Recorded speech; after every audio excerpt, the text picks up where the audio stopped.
오늘 본문의 내용은 새 복음서에 나와 있을 만큼 아주 유명하고 또 중풍병자를 메고 온 내 친구들의 강력한 믿음을 예수님께서 칭찬해 주시는 그런 중요한 내용이라고 할 수가 있습니다. 여러분, 중풍병은 뇌졸중입니다. 뇌의 혈관이 터지거나 막히거나 해서 뇌에 피가 공급되지 않아서 죽는 질환입니다. 뇌에 피가 공급되지 못해서 죽은 부분의 그 뇌가 담당하고 있던 일이 모두 정지가 되는데요. 그래서 뇌졸중에 걸리게 되면 죽거나 식물인간이 되거나 일부 이 신체 기관이 마비되는 것을 볼 수가 있습니다. 자, 그런데 예수님께서 이 병을 완치하셨다라는 것, 여러분, 이것이 대단한 일 아니겠습니까? 저는 설교 준비를 하면서 성화들을, 이 그림들을 좀 찾아보는 경향이 있는데요. 여러분, 성경의 이 내용들을 가지고 그려진 수많은 아주 은혜로운 성화들이 많이 있습니다. 특별히 요한복음에 나오는 나사로야 나오너라, 이 장면을 가지고서는 화가들이 정말 앞다퉈서 이 그림을 그렸습니다. 렘브란트, 반 고흐, 수많은 화가들이 못 그려서 난리 났을 만큼 이 내용 가지고 수많은 작품들이 탄생을 했습니다.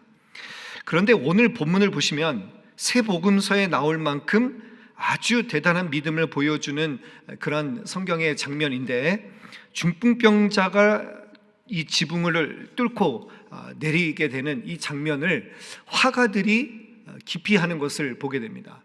그렇게 그림들이 많이 없다라는 것에 좀 놀라게 되었는데요. 여러분, 4절 말씀 한번 볼까요? 4절에 보시면 중풍병자가 누운 상을 달아내렸다. 그러니까 지금처럼 그런 좋은 침대가 아니었겠지만 아무튼 이 들것에 중풍병자를 이렇게 내리고, 그리고 이제 줄을 달아서 지붕에서 내리는 모습을 보게 됐습니다. 그런데 왜 화가들이 그 그림을, 이 장면을 깊이 하였을까 생각을 해보니까 이 건물 안도 그려야 되고 지붕 위도 그려야 되고, 그리고 이 중풍병자를 메고 온 네 사람도 그려야 되기 때문에 한 공간 안에 다 넣는 것이 쉽지 않은 것이 아닌가라는 그런 추측이 되었습니다. 근데 정확한 이유는 몰라요.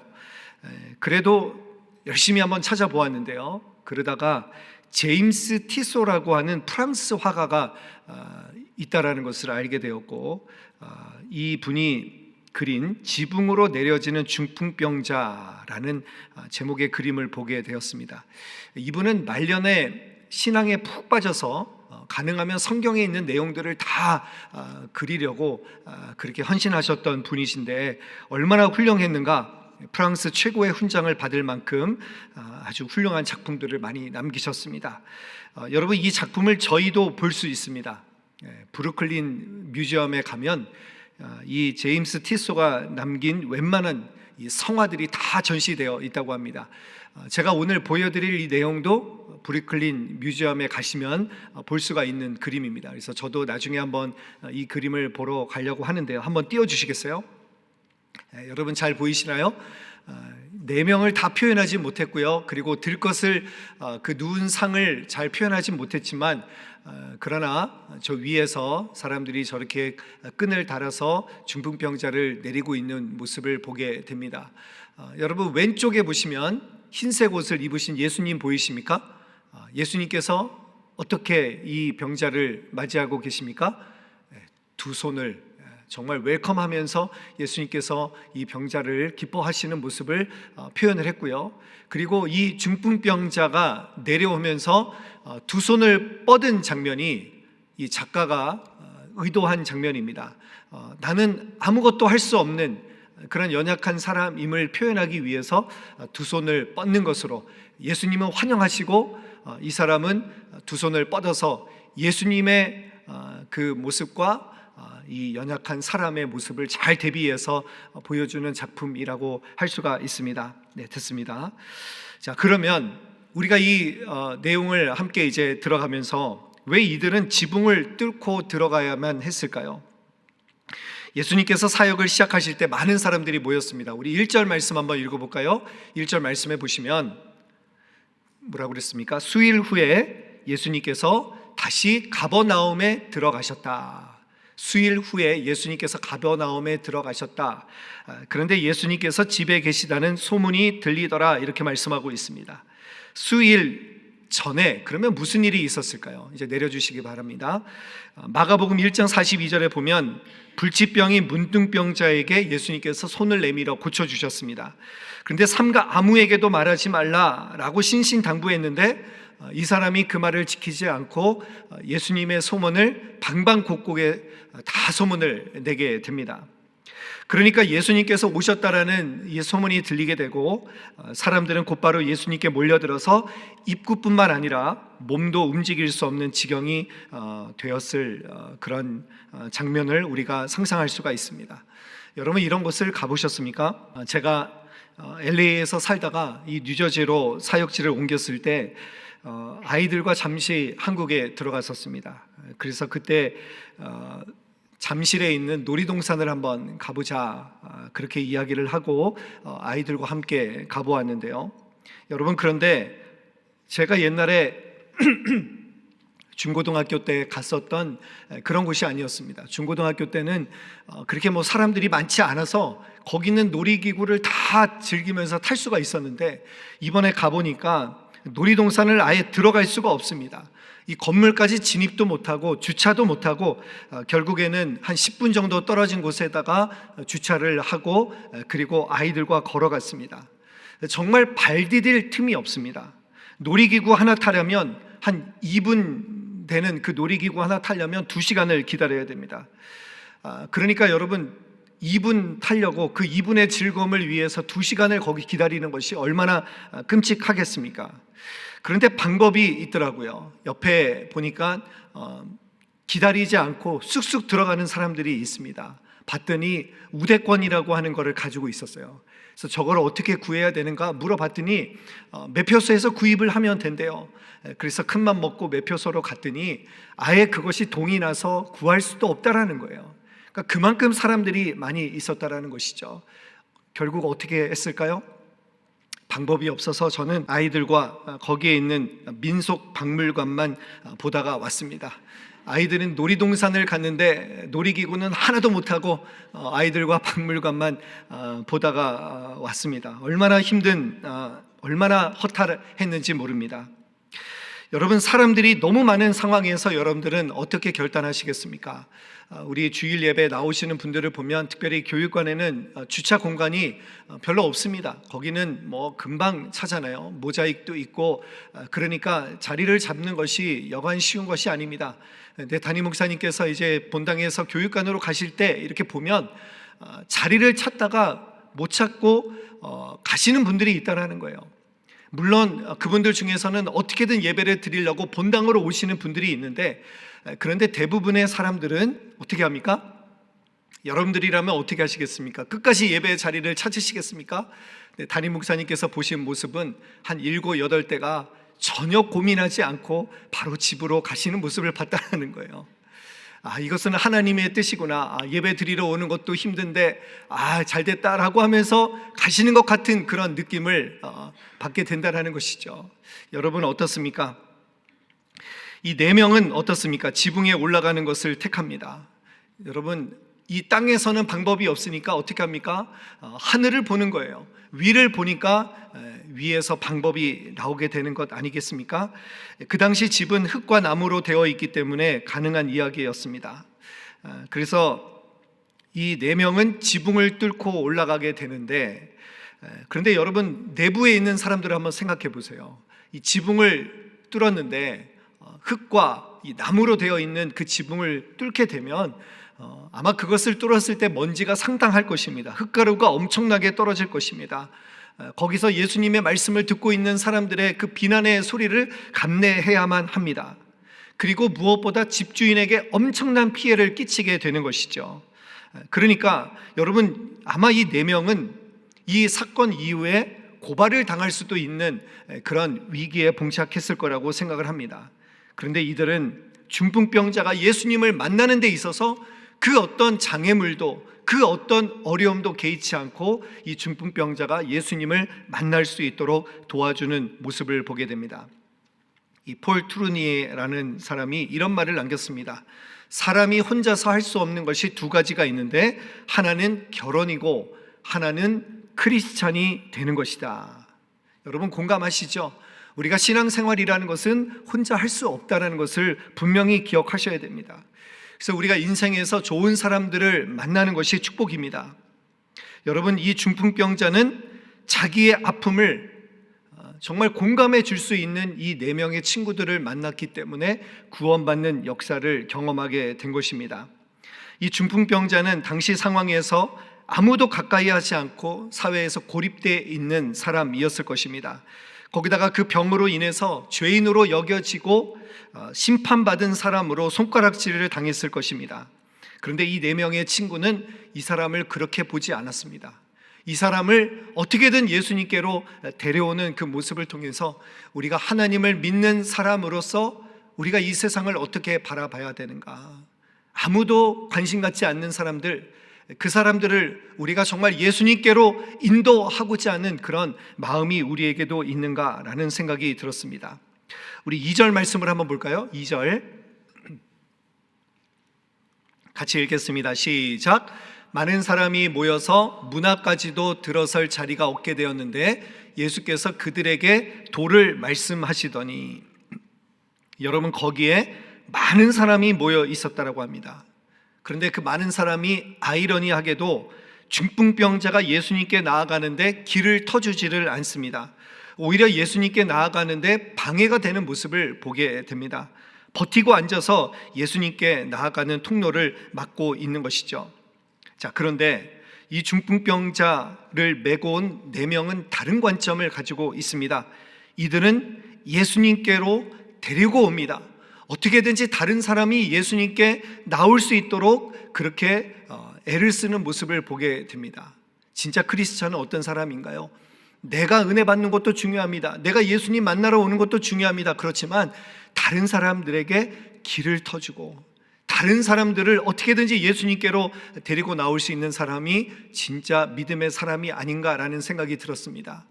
여러분, 주일날 내가 주차할 수 있는 것은 누군가 나에게 주차 자리를 양보했기 때문입니다. 우리 중직자들, 목사님들, 장로님들은요 저기 멀리다가 주차를 합니다. 거의 한 10분을 걸어가야 돼요. 여기서 거의 정말 아침에 왕복하잖아요. 왕복하면 지난번에는 제가 핸드폰을 놓고 갔었어요. 그래가지고 그 추운 날씨에 그거를 다시 가져가려고 얼마나 고생을 했는지 몰라요. 그렇지만 내가 그렇게 희생함을 통해서 다른 분들이 예배를 잘 드릴 수 있다면 그것이 얼마나 보람이 되는 일인가 모릅니다. 여러분, 어떤 분들은 교회 나와서 이렇게 좋은 자리를 맡으려고 하고 그 옆자리에도 나 혼자 좀 편하게 예배 드리고 싶은 생각이 왜 없겠습니까? 그렇지만 그런 거 생각하지 마시고 나를 통해서 어떤 사람이, 다른 사람이 예배를 잘 드릴 수 있다고 한다면 그것만큼 보람된 일도 없을 거라고 생각을 합니다. 중풍병자는 자기 힘으로 예수님을 절대로 만날 수 없는데 이 믿음의 친구들을 통해서 예수님을 만났던 것처럼 우리 인생에 있어서도 만남이 이렇게 중요한 것입니다. 여러분, 내가 그런 사람 되기를 간절히 바랍니다. 나를 통해서 예수님께 나올 수 없는 사람들이 나를 통해서 주님께 나올 수 있는 그런 통로가 되는 그런 은혜가 있게 되기를 간절히 바랍니다. 정말 간절하면, 내가 정말 이 사람을 어떻게든지 예수님께 데리고 나와야 되겠다라고 생각하면 그러면 방법이 생깁니다. 왜 방법이 없겠습니까? 내가 그만큼 간절하지 않아서 아니겠습니까? 제가 예전에 했던 기억이 있는데 얼마 전에 신방을 갔더니 남편이 교회를 안 다니신다고 그래서 저는 이 이야기가 생각이 났어요. 여러분들에게 다시 한번 좀 나누기를 원하는데요. 어떤 여집사님이 남편을 전도하려고 하는데 남편이 전혀 반응을 하지 않습니다. 교회 나가는 것도 핍박을 합니다.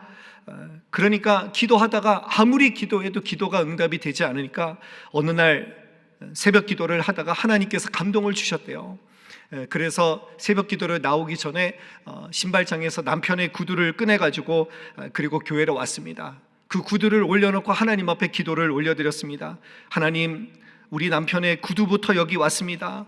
나중에 이 구두의 주인도 여기 올 수 있도록 도와주세요. 그러면서 기도를 하니까 너무나 웃음이 나더라는 거예요. 집에 가서도 계속 그걸 생각하니까 남편은 못 오고 그 구두만 예배 드렸구나라고 생각을 하니까 너무 웃음이 나는데, 남편이 이제 집에 퇴근을 했습니다. 근데 아내가 막 싱글벙글하면서 피식피식 웃는 모습을 보니까 궁금해진 거예요.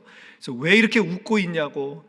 그러니까 이 아내가 정말 간절한 마음으로 이 자초지종을 다 설명을 했대요. 그러니까 그 이야기를 들으니까 남편도 어이가 없어서 웃음이 나더라는 것입니다.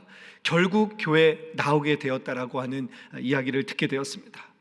여러분, 어떻게든 예수님을 만나려고 그렇게 우리가 정말 간절함이 있으면 하나님께서 우리에게 이런 믿음을 주시지 않았을까요? 이 지붕을 뚫고, 오늘의 제목이, 설교 제목이 지붕을 뚫고 라는 제목인데요, 그 말은 무슨 말입니까? 어떻게든지 예수님을 만나게 하려고 어떤 장애물이 있더라도 우리는 거기에 굴하지 않고 많은 사람들을 주님께로 나오게 하는 그런 믿음의 사람들이 되어야 될 줄로 믿습니다. 혹시 여러분 지금 여러분의 주변으로 사방으로 막혀져 있다고 생각하지 마십시오. 아무리 여러분 이 세상이 꽉 막힌 것 같더라도 우리는 위를 보면 됩니다. 하나님을 바라보면 하나님께서 우리에게 길을 열어주실 줄로 믿습니다. 자, 그런데 이 친구들의 행동에 예수님께서 어떻게 반응하시는가, 우리 5절 말씀 한번 볼까요? 5절 같이 한번 읽어보겠습니다. 시작.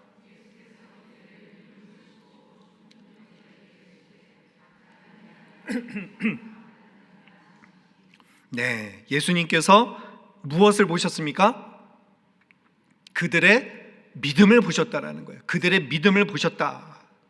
믿음입니다. 여러분, 예수님은 우리를 보실 때 믿음이 보이신다는 거예요. 여러분은 어떻습니까? 여러분의 믿음이 보입니까? 예수님께서 이 믿음을 보시고 예수님의 마음이 감동하신 거예요. 여러분, 예수님께서 뭐가 놀라우실 것이 있겠습니까? 예수님이 천지만물을 지으신 분이신데 예수님이 무슨 나이아가라 폭포를 보시면서 예수님께서 감탄하시겠습니까? 근데 예수님이 보신 것은 딱 하나입니다. 거기 그 어수선한 상황 속에서 막 흙먼지가 떨어지는데 사람들이 거기서 정신없이 막 비난의 말들을 하는데 예수님이 보신 것은 딱 한 가지입니다. 믿음에 주목하고 계신다라는 거예요. 믿음을 보고 계신다라는 것입니다. 무슨 믿음입니까? 어떻게든 남을 위해서 몸부림치는 이 믿음, 땀 흘리고 애쓰고 먼지를 뒤집으면서까지 예수님께로 인도하고자 하는 그 친구들의 믿음을 예수님께서 보셨습니다.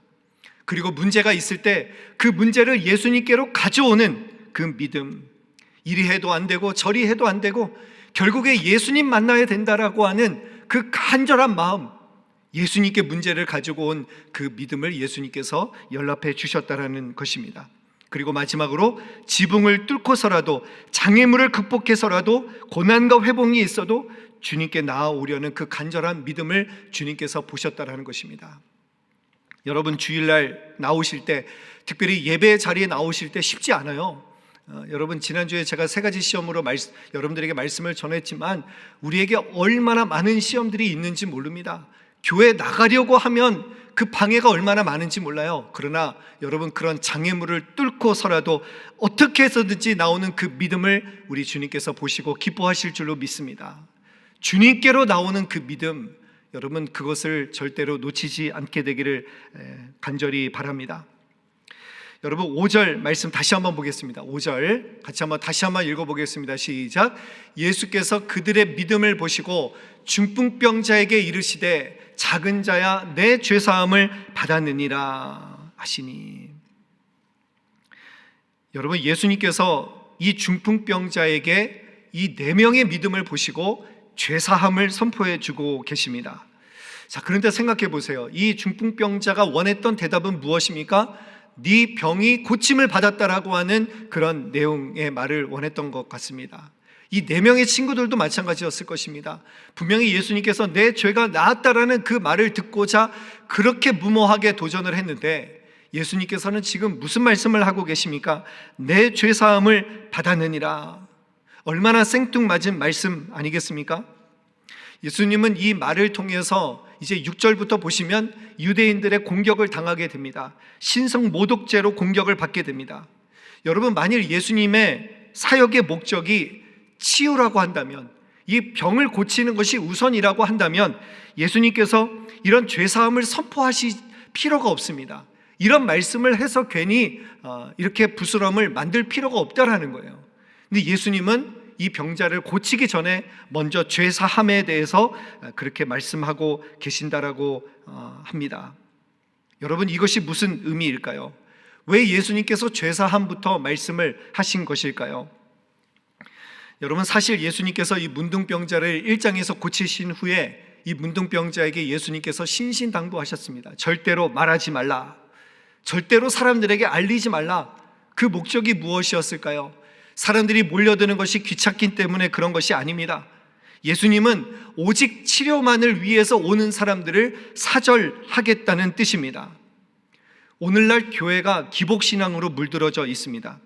예수 믿으면 질병이 떠나고, 예수 믿으면 잘 되고, 예수 믿으면 공부 잘하고, 예수 믿으면 사업 잘 되고, 돈 많이 벌고, 형통한 것이 축복이다.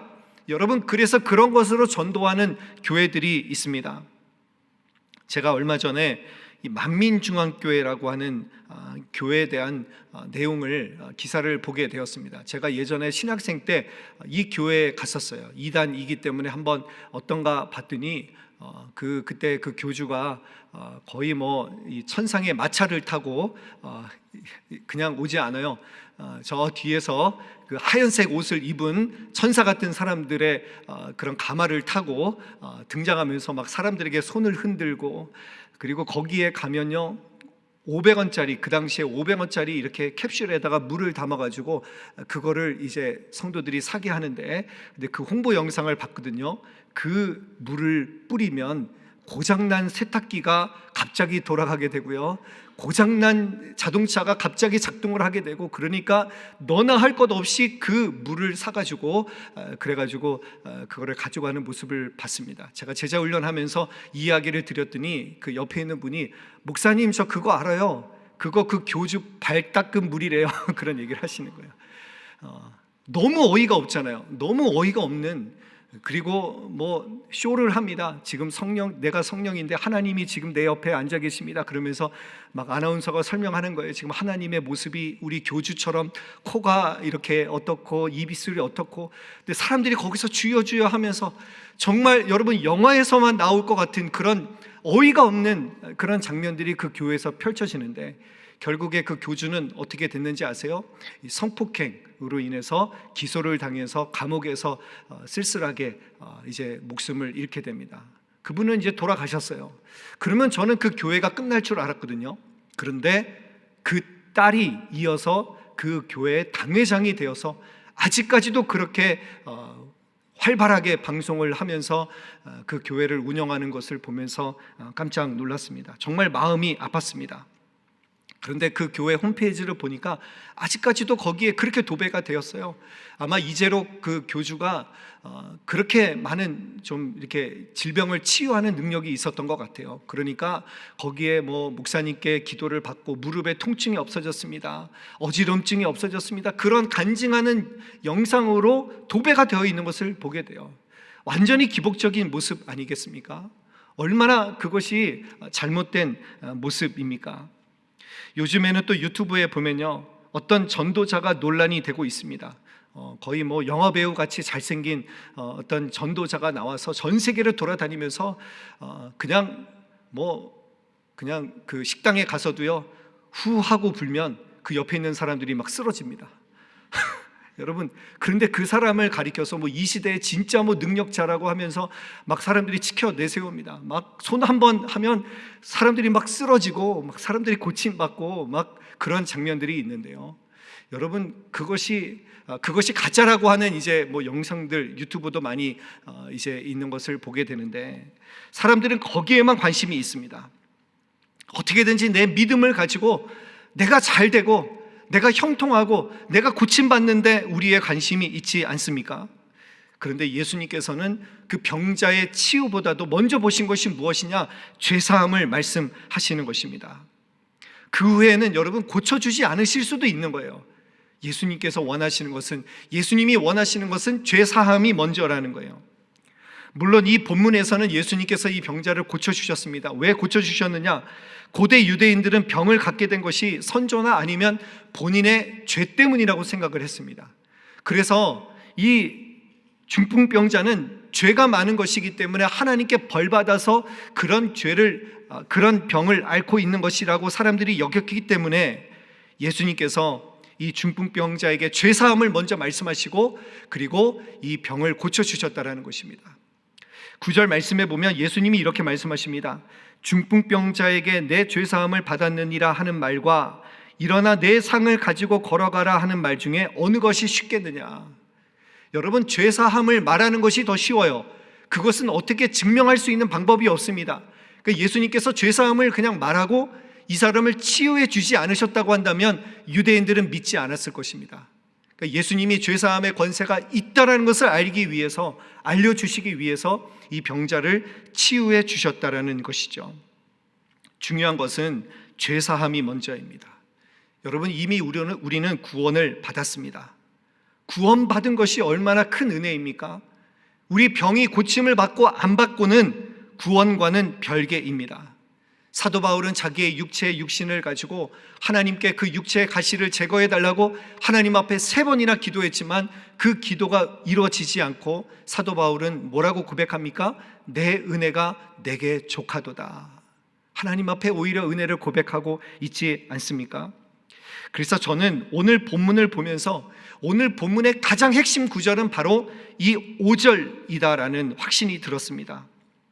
여러분, 이 우리가 죄사함을 받은 것이 가장 큰 은혜라는 거예요. 여러분, 이거 하나면 충분하지 않습니까? 예수님께서 내 지긋지긋한 죄를 예수님께서 해결해 주시고 나에게 영원한 생명을 허락해 주셨다라는 것, 여러분, 이것이 가장 큰 것 아니겠습니까? 이거 하나면 되는 것 아닐까요? 이후에 내가 삶이 어떻게 여러분 고생을 하고 나에게 어떤 고난이 찾아와도 내가 어떤 어려움을 당하더라도 나에게 이 소망이 있다면, 나에게 이 구원받을 소망이 있다면 여러분, 그것은 우리의 삶에 하나님께서 주신 은혜의 통로가 될 줄로 믿습니다. 그것에 우리가 넘어지는 것이 아니라 우리는 구원받은 자로서, 우리의 신분이 달라진 자로서 살아가야 될 줄로 믿습니다. 제가 이 설교 후 찬양을 준비하면서 찬양을 고르다가 저도 모르게 떠오른 찬양이 있습니다. 내 영혼이 은총 입어 중한 재짐 벗고 보니 슬픔 많은 이 세상도 천국으로 화하도다. 여러분, 내 중한 죄짐을 벗었는데 슬픔 많은 이 세상을 살아가는 것과 같이 느껴지지만 그러나 하나님의 나라가 열려지는 것입니다.